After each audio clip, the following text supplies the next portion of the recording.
Assalamualaikum. Hai Kak, gimana nih kabarnya? Semoga semua dalam keadaan sehat dan tetap semangat. Pada video pembelajaran sebelumnya kita telah belajar tentang akhlak tercela kepada diri sendiri.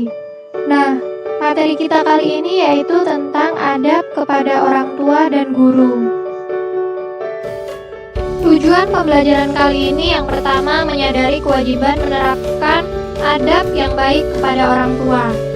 Yang kedua, menunjukkan perilaku terbiasa beradab yang baik kepada orang tua. Yang ketiga, menjelaskan pengertian adab kepada orang tua. Yang keempat, menunjukkan dalil tentang adab kepada orang tua. Yang kelima, menjelaskan keutamaan berbakti kepada orang tua. Dan yang keenam, menghayati adab kepada orang tua. Nah, sebelum Ustazah memaparkan materi lebih lanjut, marilah kita sama-sama membaca basmalah. Bismillahirrahmanirrahim.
Ibu adalah orang yang sangat berjasa bagi kita. Seorang ibu dengan penuh ikhlas merawat calon bayi yang ada di kandungan selama kurang lebih 9 bulan 10 hari. Selama masa kehamilan, seorang ibu berada dalam kondisi payah yang bertambah-tambah. Selain ibu, ayah juga sangat berjasa bagi kehidupan kita. Seorang ayah bekerja keras setiap hari demi mencukupi kehidupan istri dan anak-anaknya. Orang tua telah memberikan perhatian dan kasih sayang kepada kita. Orang tua adalah orang yang paling berjasa dalam kehidupan manusia. Orang tua merawat dan membesarkan anak-anaknya dengan kasih sayang. Mereka yang mendidik dan mengajarkan tentang kebaikan dan kebenaran supaya kita menjadi orang yang baik dan selamat di dunia dan akhirat.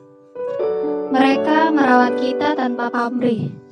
Ketulusan dan keikhlasan mereka dalam kerja memenuhi segala kebutuhan kita dan mendoakan kita. Untuk itu, terhadap orang tua kita harus hormat dan berbakti.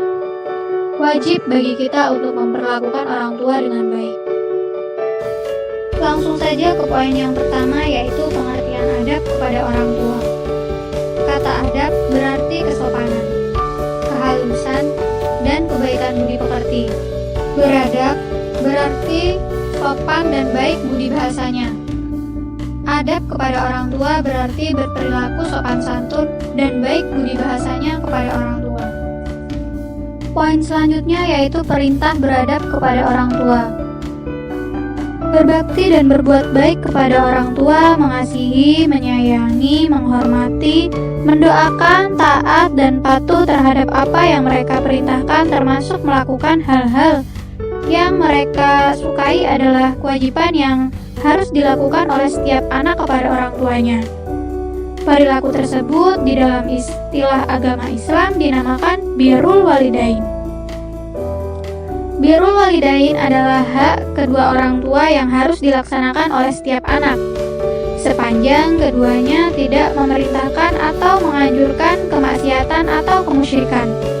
Islam telah menetapkan bahwa semua manusia wajib beradab kepada kedua orang tuanya, sebagaimana firman Allah dalam Al-Quran Surat An-Nisa ayat 36, yang artinya, dan sembahlah Allah dan janganlah kamu mempersekutukannya dengan sesuatu apapun dan berbuat baiklah kepada kedua orang tua. Ayat tersebut telah jelas memberi petunjuk kepada kita bahwa setiap manusia wajib berbakti kepada kedua orang tuanya. Berbakti kepada kedua orang tua berarti beradab kepada keduanya. Selain itu, Islam juga mengatur hubungan antara anak terhadap kedua orang tuanya dan tata cara pergaulannya.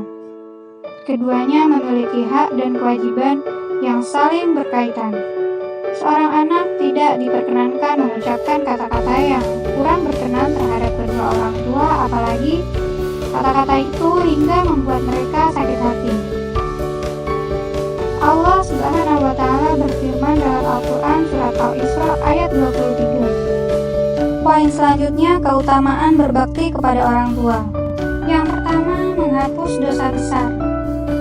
Berbakti kepada kedua orang tua merupakan salah satu amalan yang dengannya Allah Subhanahu wa Ta'ala akan mengampuni dosa-dosa hambanya. Yang kedua yaitu dipanjangkan usia dan dilimpahkan rezeki. Rasulullah SAW bersabda, siapa yang ingin dipanjangkan usianya dan dilimpahkan rezekinya, hendaklah ia berbakti kepada ibu bapaknya dan memelihara silaturahmi. Hadis riwayat Ahmad. Lalu yang ketiga akan mendapatkan bakti yang sama dari anak keturunan. Dan yang keempat dimasukkan ke dalam surga. Rasulullah SAW bersabda, pintu tengah terbuka untuk orang-orang yang birrul walidain. Barang siapa yang berbakti kepada ibu bapaknya akan terbukalah pintu itu, dan siapa yang durhaka kepada keduanya, tertutuplah pintu itu baginya. Hadis ini dikeluarkan oleh Ibnu Shahih dalam At-Targhib. Poin selanjutnya yaitu bentuk-bentuk adab kepada orang tua. Yang pertama, tidak mengatakan cis atau ah kepada keduanya bila salah satu atau kedua-duanya telah lanjut usia. Yang kedua, tidak boleh membentak keduanya. Yang ketiga, berbicara dengan lemah lembut atau sopan dan tidak menyakiti perasaan keduanya. Yang keempat, merendahkan diri ketika berhadapan dengan keduanya. Yang kelima, mendoakan keduanya. Yang keenam, selalu berbuka manis di hadapan keduanya. Jadi jangan cemberut ya. Yang ketujuh, meminta restu kepada orang tua dalam melakukan segala hal, seperti berangkat sekolah, mau belajar, mau ke rumah teman, hal apa sajalah. Yang kedelapan, merawat orang tua yang telah lanjut usia. Yang kesembilan, menyambung tali silaturahmi kepada kerabat dan teman-teman dekatnya atau memuliakan teman-teman kedua orang tua. Poin selanjutnya, menyimulasikan adab kepada orang tua. Adab kepada orang tua di sekolah dapat dilakukan dengan cara berikut. Yang pertama, menjaga diri agar menjadi siswa yang baik dengan menaati aturan sekolah. Karena baik atau buruknya siswa di sekolah dapat membawa-bawa nama baik orang tua. Lalu yang kedua, menjaga nama baik kedua ibu bapak dengan meninggalkan hal-hal yang dapat merusak nama baik sendiri dan juga orang tua. Yang ketiga, melaksanakan tugas sekolah dengan baik sesuai dengan kemampuan yang maksimal. Lalu yang keempat, disiplin dalam berbagai hal sehingga menciptakan penilaian yang positif dari sekolah. Poin selanjutnya, menghayati adab kepada orang tua. Menghayati berarti merasakan di dalam batinnya suatu peristiwa atau perbuatan. Orang yang telah memiliki adab kepada kedua ibu bapaknya dapat merasakan hal-hal sebagai berikut. Yang pertama, memperoleh ridho kedua orang tua karena dengan beradab kepada keduanya, hati mereka menjadi puas dan lega. Yang kedua, memperoleh ridho Allah Subhanahu wa Ta'ala, karena ridho Allah tergantung kepada ridho kedua orang tua. Yang ketiga, memperoleh ketentraman batin karena dekat hubungan batinnya dengan kedua orang tua. Dan yang keempat, didoakan kebaikan oleh kedua orang tua karena kasih sayangnya yang tulus. Untuk itu, seorang anak wajib memiliki adab kepada kedua orang tuanya. Kita harus menerapkan perilaku sayang, hormat, dan patuh kepada kedua orang tua. Yeay, alhamdulillah, sekian dulu pemaparan materi dari Ustazah. Semoga apa yang Ustazah paparkan dapat dipahami dengan mudah. Semoga bermanfaat dan sampai jumpa.